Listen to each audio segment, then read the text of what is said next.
से आप समझिए, जब आप नर्सरी केजी में पढ़ते हैं तो एक ही टीचर आपको सारे सब्जेक्ट पढ़ा सकता है। जब आप तीसरी चौथी में आते हैं तो 2-3 टीचर चाहिए। पांचवी छठी में 8-10 टीचर चाहिए।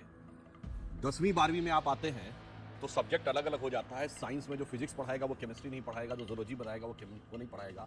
जब आप पोस्ट ग्रेजुएशन में जाते हैं तो स्पेशलाइजेशन अलग अलग हो जाता है, और जब आप पीएचडी में जाते हैं तो टॉपिक एक एक हो जाता है। यानी वो एक सब्जेक्ट जिसको आप केजी में कहते थे समय मिला के एक है, वो पीएचडी तक आते आते सैकड़ों हो जाते हैं। तो बस इतना समझ लीजिए, जो ज्ञान और चेतना के जिस स्तर पर होता है उसको उतना ही स्तर समझ में आता है।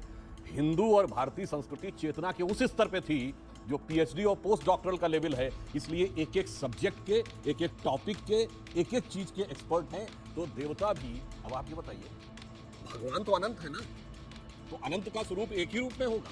अनंत की अभिव्यक्ति भी अनेक प्रकार की होगी। और ये तो वो लोग हैं मानने वाले जो ये कहते हैं कि आइसक्रीम तो 50 प्रकार की होनी चाहिए, ठीक है, ड्रेसेस दर्जनों प्रकार की होनी चाहिए, मॉर्निंग इवनिंग फलाना ढिमाका, और भगवान एक प्रकार के होने चाहिए। क्यों?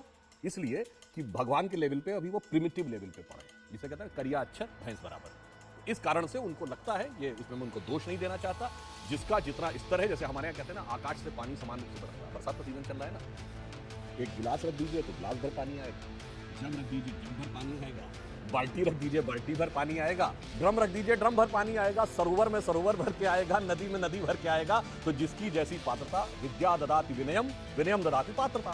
तो पात्रता के अनुसार लोग अपना अपना ज्ञान ग्रहण करते हैं।